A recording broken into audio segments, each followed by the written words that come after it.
Bapak-bapak, ibu-ibu jamaah sholat subuh Masjid Al-Falah yang insya Allah diberkahi oleh Allah.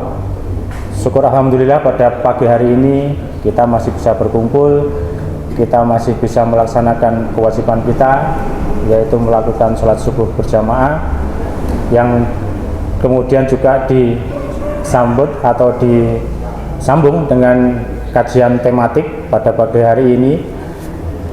Dan kemarin dari ketakmiran saya ditodong nih Bapak Ibu ya, istilahnya untuk sedikit berbagi pengalaman. Jadi kalau sharing apa yang kami temui ya, atau yang sedikit pengetahuan yang kami ketahui, utamanya dalam ekonomi syariah dan implementasi bagi umat. Karena kalau menyangkut ekonomi tentu ini sangat berhubungan dengan muamalah kita dalam kehidupan sehari-hari. Nah, Bapak Ibu, kalau kita bicara tentang ekonomi, utamanya ekonomi syariah, ya, tentu kita harus juga belajar tentang sejarah ekonomi menjadi sampai abad modern seperti ini. Nah, sekarang tinggal kita sebagai umat yang ditinggalkan, apakah bisa mengimplementasikan dari semua yang sudah ditinggalkan oleh Rasul tersebut untuk kita terapkan dalam kehidupan sehari-hari. Baik, kalau kita bicara sejarah ekonomi Islam, ya, saya akan mencoba membagi menjadi 5 fase. Tentu fase besar ini ya, selain juga ada fase-fase kecil yang mungkin juga berpengaruh dalam sejarah ekonomi Islam sendiri. Baik, dalam fase pertama itu adalah masa Nabi ya. Jadi ketika Rasulullah masih hidup, itu beliau sudah meletakkan fondasi terhadap umatnya, terutama selain juga terkait dengan ibadah, juga ada fondasi terkait dengan muamalah ekonomi. Nah, pada masa awal kenabian ya, kalau kita baca di Sirah Nabawiyah itu ada 2 fase, jadi fase Mekah dan fase Madinah. Nah, di fase Mekah itu memang kalau kita lihat runutan sejarahnya, Nabi belum banyak mengajarkan kita terkait dengan ekonomi ya. Tentu kita harus maklum karena kalau di fase Makkah itu fase-fase awal di mana banyak sekali cobaan-cobaan dan rintangan yang dihadapi oleh Nabi ketika mulai berdakwah. Dimulai dengan dakwah secara sembunyi-sembunyi atau diam-diam ya. Kemudian dilanjut dengan dakwah secara terang-terangan. Nah, pas dakwah secara terang-terangan ini ya, semakin banyak rintangan yang dihadapi oleh Nabi, sehingga pada waktu itu fokusnya hanya bagaimana masyarakat di Arab waktu itu untuk bisa mengenal Islam lebih baik ya. Sehingga pada hijrah dari Makkah ke Madinah. Nah, di fase Madinah inilah mulai banyak diajarkan oleh Nabi terkait dengan fondasi-fondasi, selain juga fondasi terkait dengan ibadah dan tauhid ya. Yang dilakukan Nabi pertama adalah dengan membangun masjid sebagai sarana untuk berkumpul dan forum bagi umat Islam. Jadi kayak semacam ini ya. Jadi tiap hari kita berkumpul minimal sholat 5 waktu. Kemudian di situ akan dibahas juga nanti terkait tidak hanya muamalah terhadap ibadah, tapi juga muamalah terhadap ekonomi gitu. Nah, karena apa? Karena Nabi menyadari bahwa pada waktu itu untuk mengumpulkan umat Islam itu tentu tidak mudah. Satu-satunya jalan adalah dengan berkumpul. Ya, kalau sekarang mungkin kita berkumpul atau jagong lewat WhatsApp. Kalau zaman dulu karena belum ada semacam bisa berkumpul adalah dengan berkumpul di masjid. Nah, kemudian yang kedua adalah membuat dasar sistem dan fondasi ekonomi umat. Nah, ini penting ya.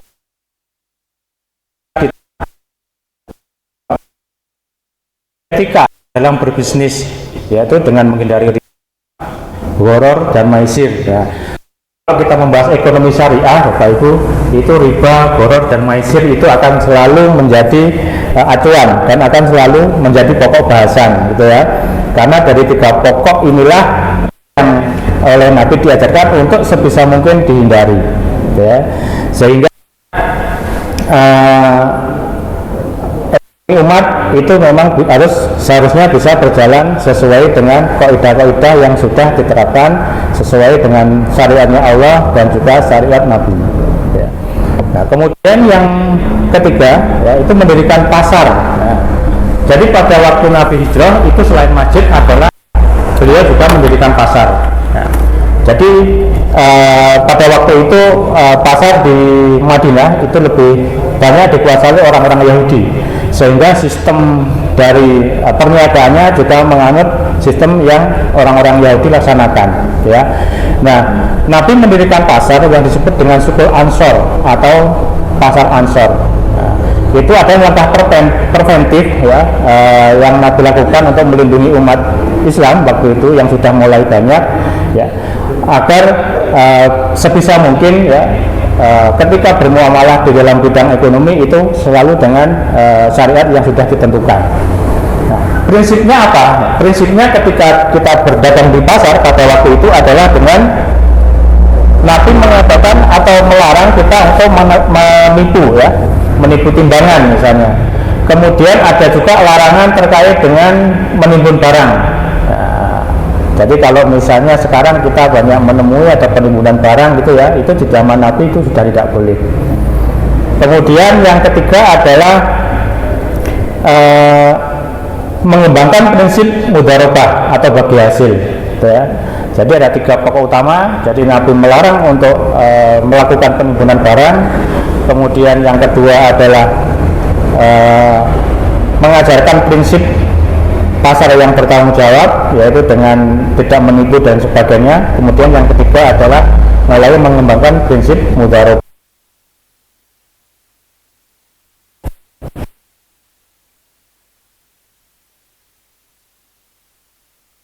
Pada waktu itu memang banyak sekali dilakukan oleh orang-orang Yahudi yang kebetulan mereka bermuamalah di pasar di sekitaran Madinah ya.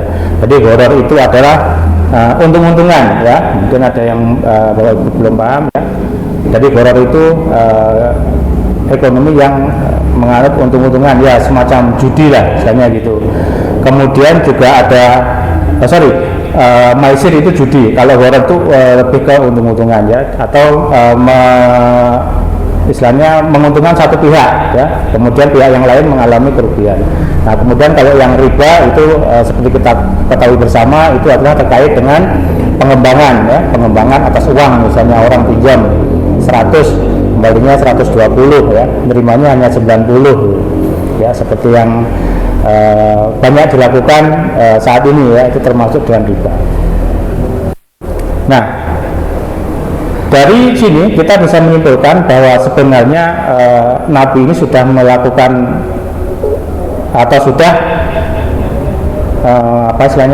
menempatkan fondasi ekonomi kepada umatnya di kemudian hari ya, supaya umat Islam ke depan itu tidak lagi tergantung dengan sistem ekonomi yang di luar yang sudah diterapkan oleh syariat dan oleh Allah, syariatnya Allah dan Rasulnya.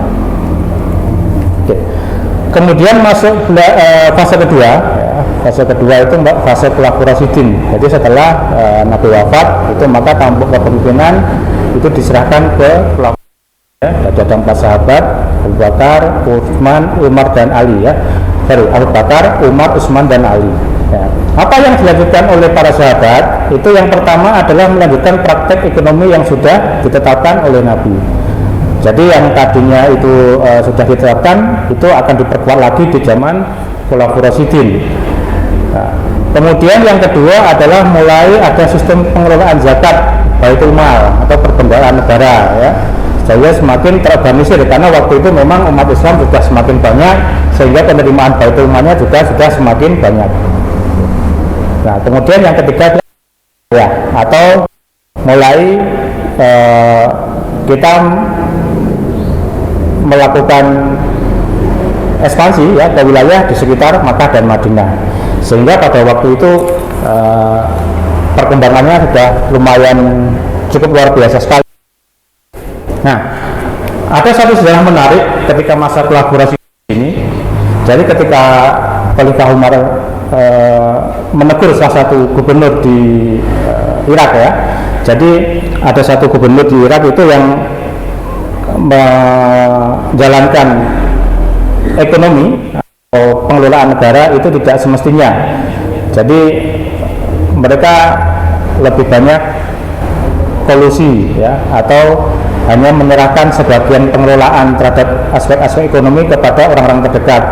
Kemudian ada korupsi juga. Jadi kalau kita bicara tentang KKN, korupsi, kolusi, dan nepotisme itu sudah ada sejak zaman Pulau Rasidin, tidak hanya saat ini gitu ya. Nah, ketika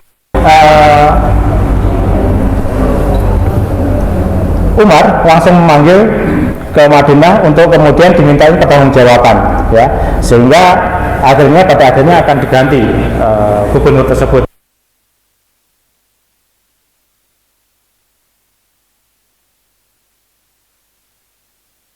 Syariatkan oleh Nabi, maka para sahabat ini akan langsung menegur gitu ya. Jadi kalau zaman dulu saja ketika ada ditemukan KKN langsung dipecat gitu ya istilahnya. Nah, terus kenapa sekarang kalau ada yang KKN masih ada yang dilindungi, kira-kira seperti itu ya. Nah, kemudian juga pada waktu itu adalah yang perlu kita garis bawahi adalah mulai dengan adanya ekspansi wilayah ya. Jadi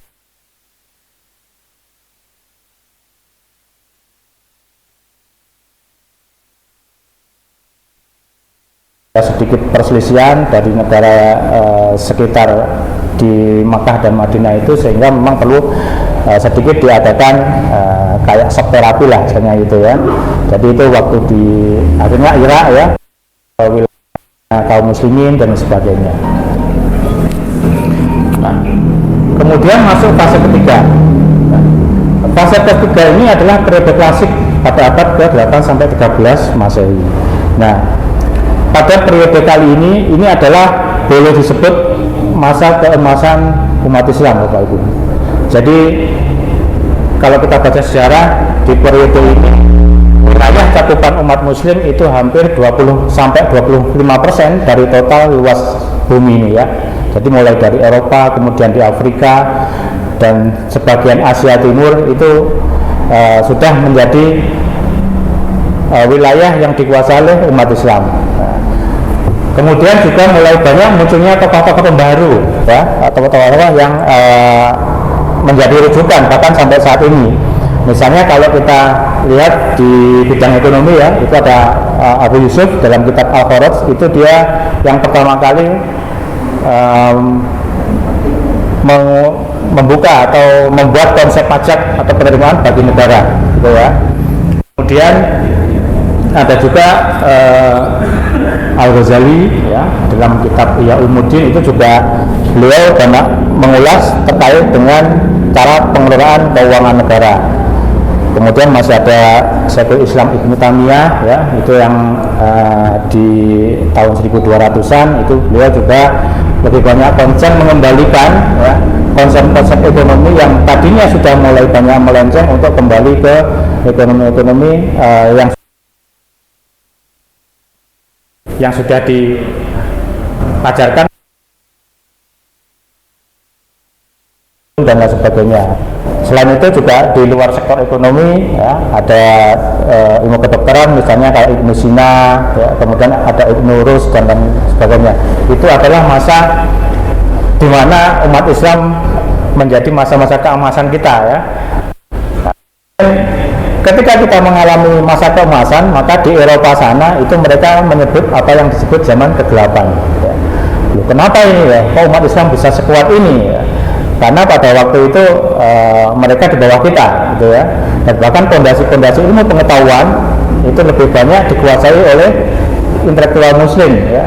Sehingga mereka itu sebenarnya hanya mengembangkan dari yang sudah digariskan atau yang sudah dibuat konsepnya oleh para cendekiawan muslim gitu.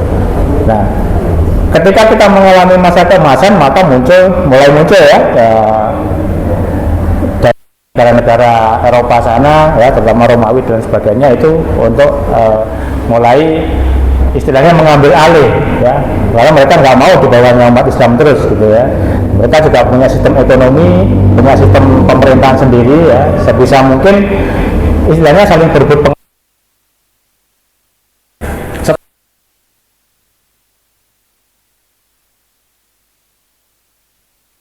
umat muslim itu mengalami yang disebut periode stagnasi. Nah, periode stagnasi ini mulai banyak gejolak sehingga ekonomi Islam mulai mengalami kemunduran ya, karena tadi pengaruhnya adalah karena pengaruh-pengaruh dari Barat itu sudah mulai masuk ke sebagian negara-negara Muslim. Nah, negara-negara Muslim mulai jajah. Nah, ini ada invasi Mongol pada waktu itu ya, sehingga Irak yang tadinya ada di kelompok Muslim itu jatuh ke tangan orang-orang Mongol. Nah, di sini mengakibatkan kerugian yang luar biasa. Selain juga kerugian dari sisi banyak umat Muslim yang terbunuh, ya, itu juga dari sisi ekonomi, ya, kerusakan dan sebagainya. Sehingga kalau bahasa anak muda sekarang negara Muslim waktu itu mulai oleng, ya, mulai oleng.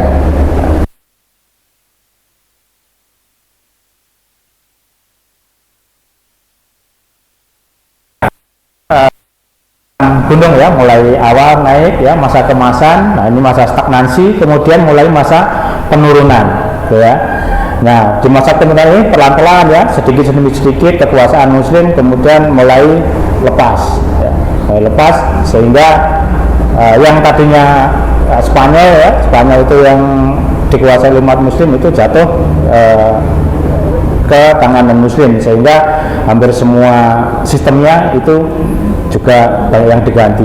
Jadi kalau kita baca sejarah ya Ibu, kalau kita ke Spanyol itu masih banyak sebenarnya peninggalan-peninggalan dari sisa-sisa peradaban yang umat Muslim tinggalkan di situ ya, kayak masjid, kemudian yang sudah dibuat jadi gereja ya, terus kemudian ada benteng dan sebagainya.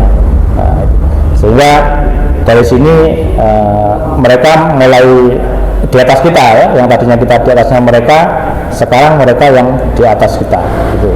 Nah, itu sesuai dengan tujuan mereka memang ya. Kemudian juga bertambah dengan penjajahan yang mulai menyebar ke seluruh dunia ya, ke Indonesia. Nah, itu salah satu tujuannya mereka adalah untuk menyebarkan pengaruh ya, juga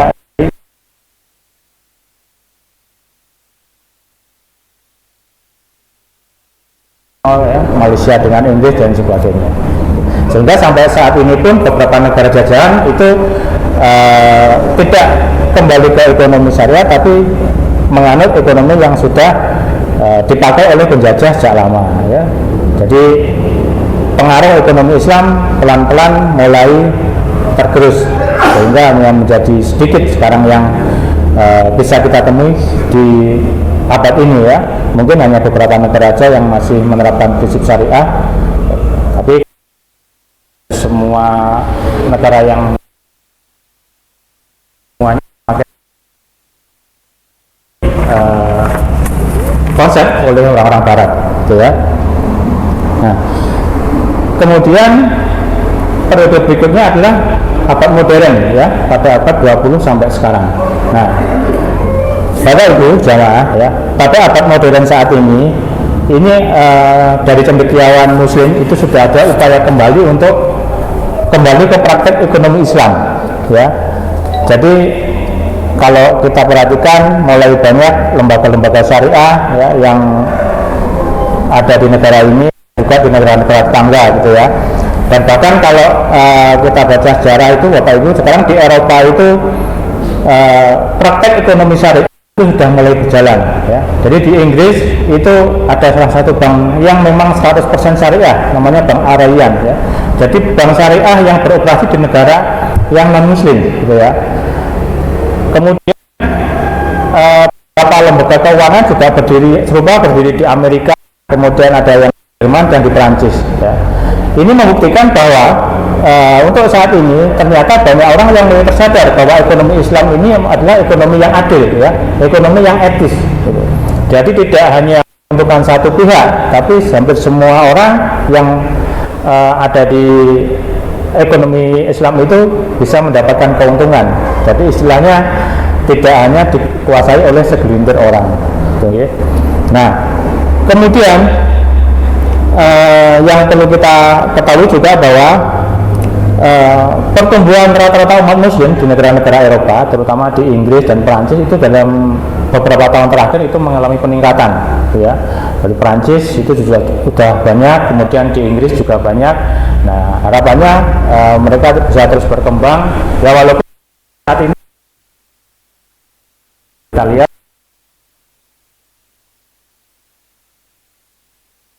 Inggris itu juga mengalami banyak diskriminasi, tetapi itu pun tidak mengurangi minat dari warga negara tersebut untuk menjadi seorang muslim, ya. Nah, kemudian dengan seiring pertumbuhan umat muslim di negara tersebut, ya, itu memang ada upaya-upaya untuk kembali ke praktek ekonomi Islam. Itu juga didasari oleh kalangan investor di kalangan negara-negara tersebut yang menginginkan bahwa sebuah bisnis, ya, itu bisa berjalan atau bisa saling menguntungkan antara satu sama lain, ya. Jadi yang disebut dengan ekonomi etis, ya.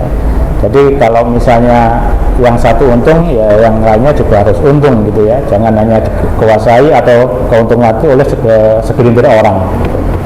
Nah, itu dari 5 fase awal yang memang mempengaruhi terhadap perkembangan ekonomi Islam dan ekonomi syariah. Nah, kemudian setelah periode kita akan membahas terkait dengan perbedaan ekonomi Islam dengan ekonomi konvensional, atau yang sekarang ini lebih banyak dipakai di negara-negara Indonesia dan juga negara-negara tetangga, gitu.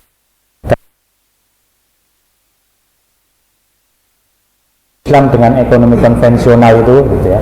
Nah, perbedaan ekonomi Islam dengan ekonomi konvensional ada beberapa faktor, ya. Yang pertama adalah tujuan ekonomi. Jadi tujuannya untuk ekonomi Islam itu adalah keseimbangan dan keadilan sosial dalam memenuhi kebutuhan dasar manusia.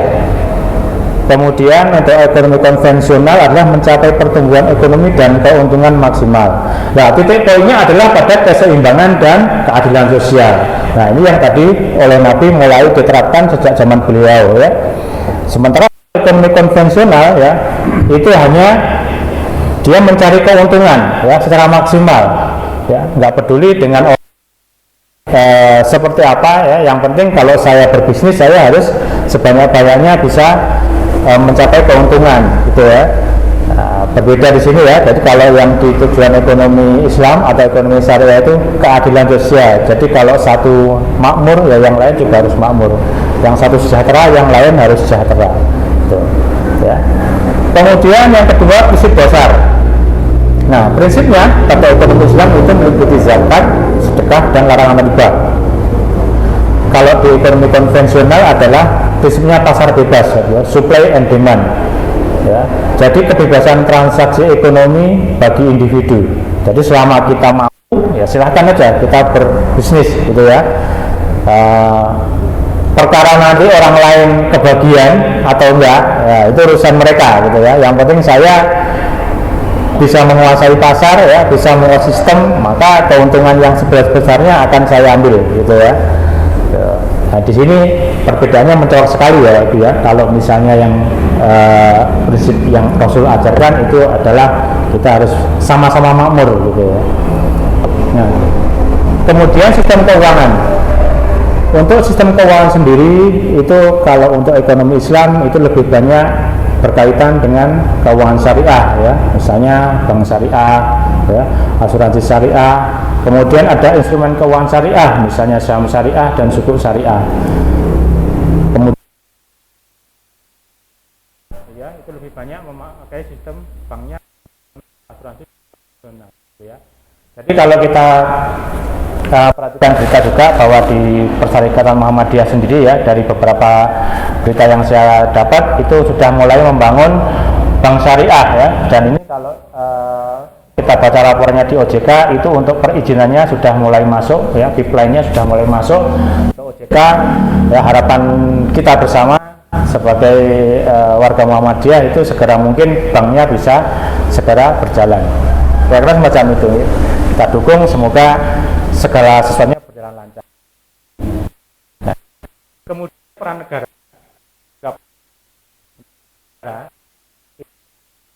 ekonomi Islam, ya, itu negara diberi peran yang sangat penting untuk mengawasi, ya, sesuai dengan prinsip-prinsip syariah.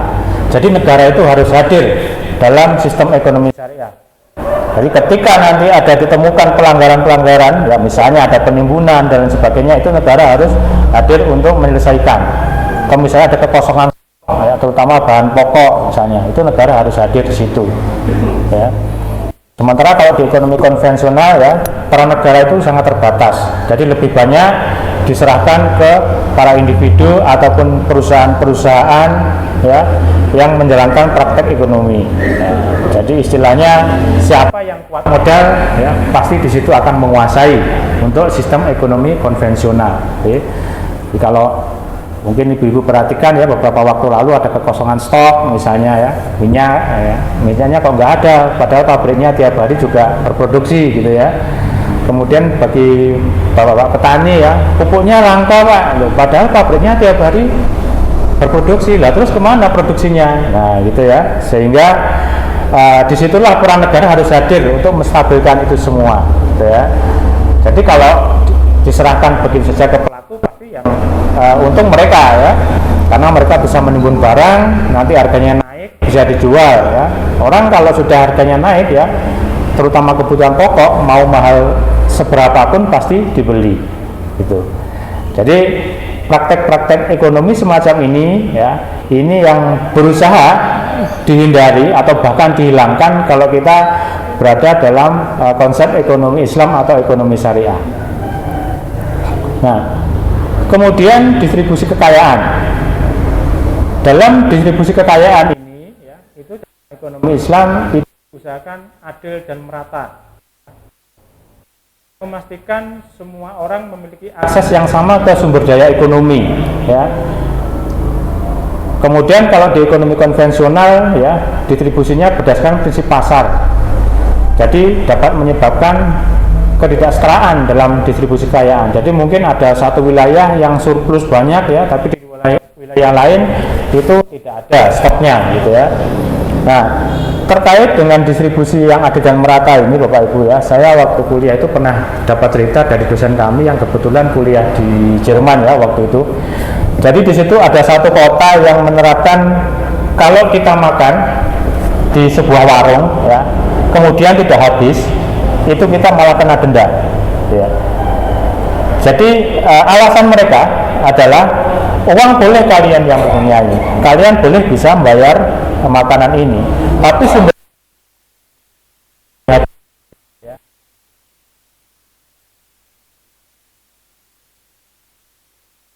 daripada lari ke tempat sampah, seandainya kita tidak mengambil terlalu banyak, maka bisa dimakan oleh orang lain, ya.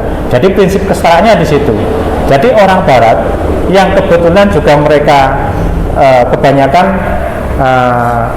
non Muslim, ya, itu bahkan mereka sudah mulai berpikiran semacam itu terkait dengan akses yang merata terhadap sumber daya ekonomi, ya. Kalau misalnya diterapkan di tempat kita, kira-kira bisa jalan apa enggak, ya, kalau kita makan di warung terus kemudian nggak habis, ya, denda nih karena nggak habis nih, nggak bisa habis, ya. Nah, jadi kalau di sana sudah semacam itu. Prinsipnya adalah bahwa kalian boleh bisa saja kita membayar, ya, atas barang tersebut, tapi masalahnya ketika Anda bayar itu akan berakhir di tempat sampah, ya, sehingga kalau kita bisa bilang itu mubazir.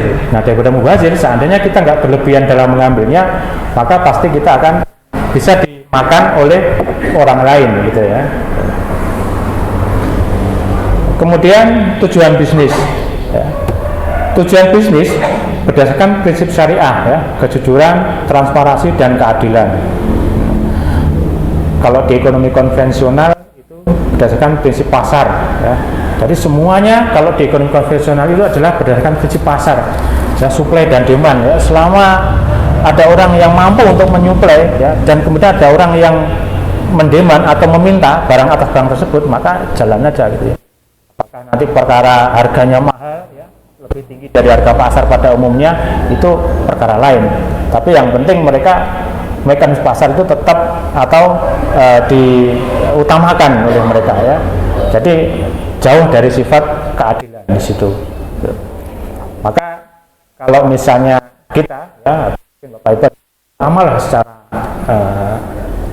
di pasar ya, misalnya yang pedagang gitu ya, mohon karena kita sudah menjadi umat Nabi Muhammad ya, yang sudah beritahu terkait dengan pondasi-pondasi ekonomi syariah, nah maka kejujuran dan transparansi ini menjadi kewajiban bagi kita untuk mengamalkannya.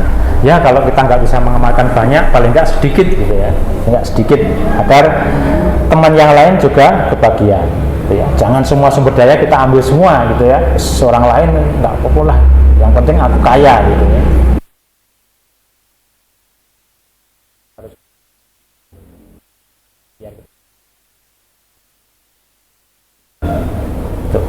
Jadi itu perbedaan antara ekonomi Islam dengan ekonomi konvensional ya Pak Ibu. Jadi mulai dengan tujuan, prinsip dasar, sistemnya ya, peran negara dan distribusi kekayaan serta tujuannya itu sangat berbeda.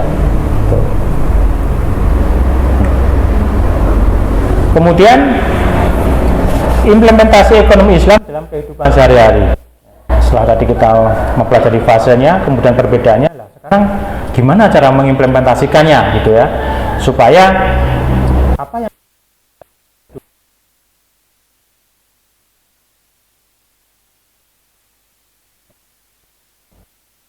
yang pertama ya, berdagang sesuai dengan tuntunan syariah. Nah itu ya, tadi kita dilarang untuk mengurangi timbangan gitu ya. Kemudian tiga yang Nabi ajarkan tadi ya, kemudian dilarang untuk menimbun barang.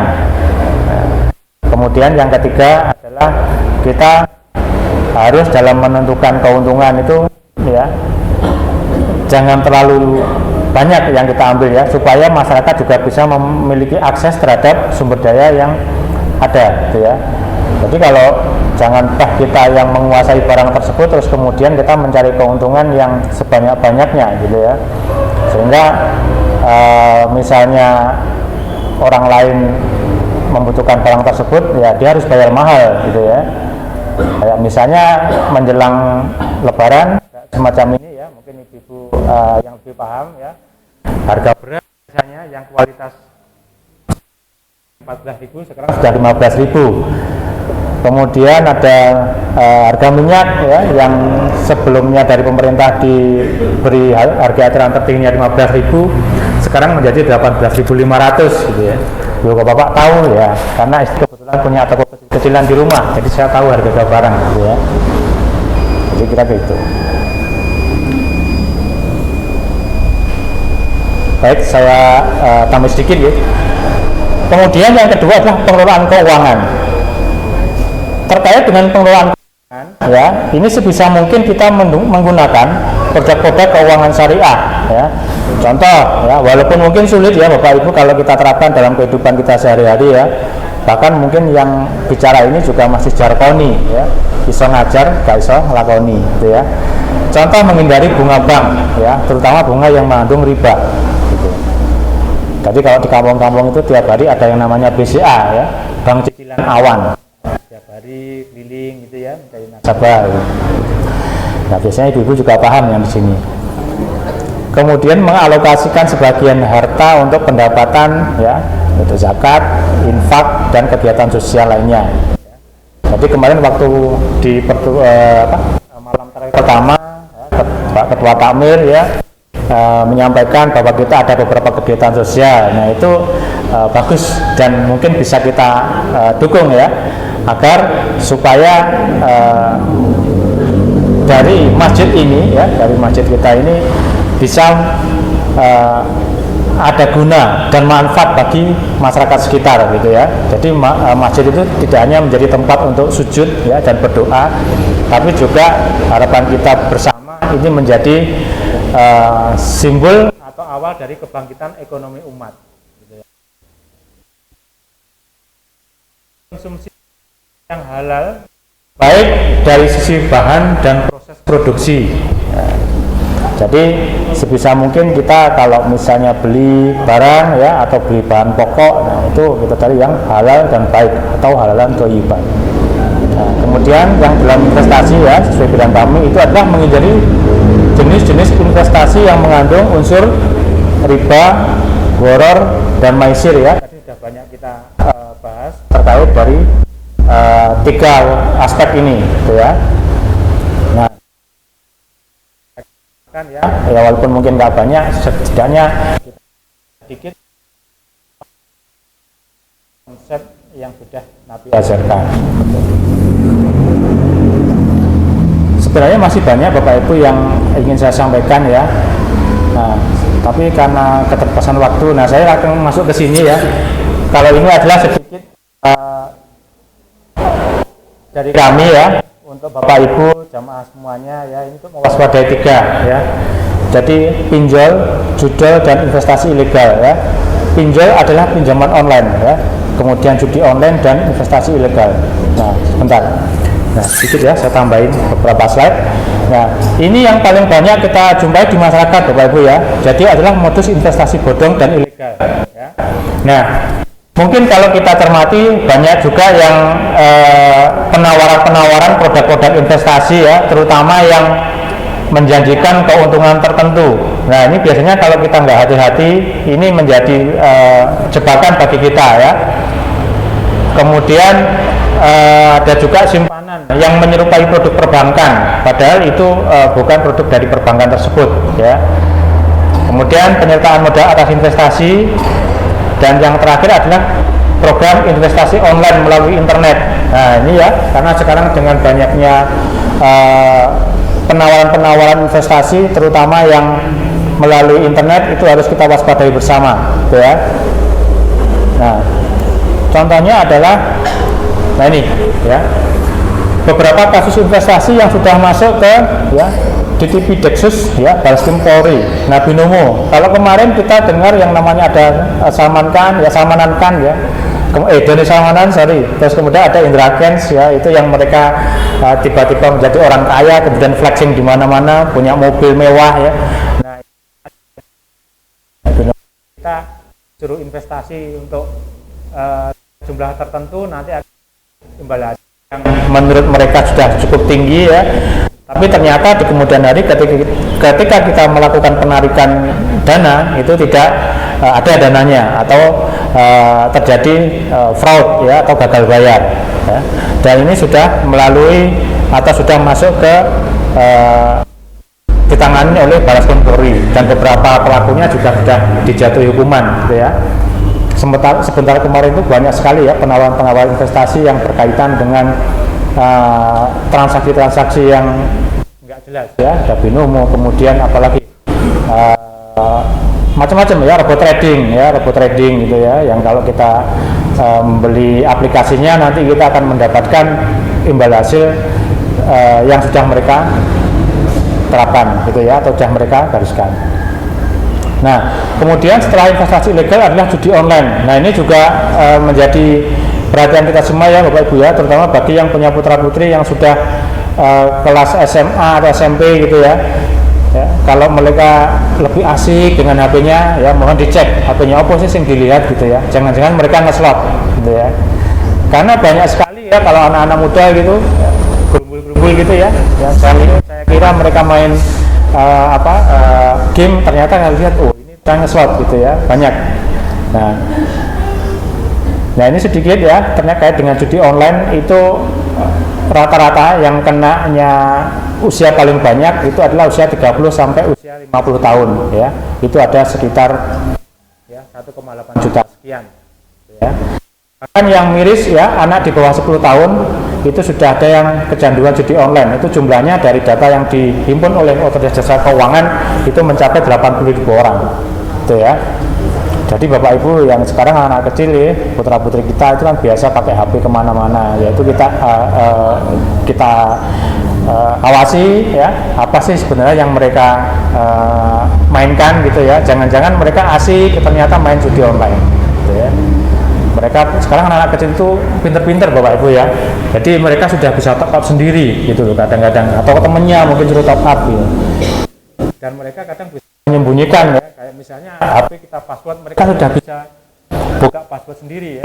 Karena anak-anak sekarang ini mungkin kalau kita ya yang usia-usia sekarang ini banyak yang gaptek ya, tapi mereka lebih paham daripada kita gitu. Oke. Nah, ini beberapa jenis aplikasi yang sudah diblokir oleh pemerintah ya, ada Domino dan sebagainya. Kemudian kalau kita perhatikan, tapi dari beberapa yang diblokir ini juga masih ada yang masih bisa kita jumpai ya, terutama di aplikasi itu kan sering gitu kalau kita buka Google itu kemudian muncul iklan-iklan gitu ya, iklan-iklan gitu ya. Nah, yang terakhir Ibu ya, sekali lagi itu adalah pinjaman online ya. Pinjaman online ini adalah pinjaman yang kita bisa pinjam itu melalui aplikasi kita atau gadget kita ya. Ini juga sangat mengkhawatirkan. Tahun 2023 akhir ya, kami kebetulan ada program literasi edukasi waktu itu dengan ibu-ibu Aisyah di Kabupaten Jember. Itu dari mereka itu ternyata banyak tetangga ya dan juga saudara familinya itu yang kena pinjaman online gitu ya. Jadi pinjaman online karena mudah syaratnya ya. Jadi kita KTP sendiri ya, uang. Jadi ini tanpa jaminan sama sekali. Sehingga kadang-kadang kalau kita ini sedikit mengalami kesulitan keuangan, ya larinya ke sini, gitu ya. Nah, tapi nanti efeknya adalah kita akan ditagih oleh mereka. Nah, saya rasa ini yang bisa saya sampaikan. Mungkin kalau kesempatan lain kita ada waktu untuk bisa sedikit sharing lagi, nanti kita akan bahas terkait dengan hal-hal yang berkaitan dengan syariah lain, termasuk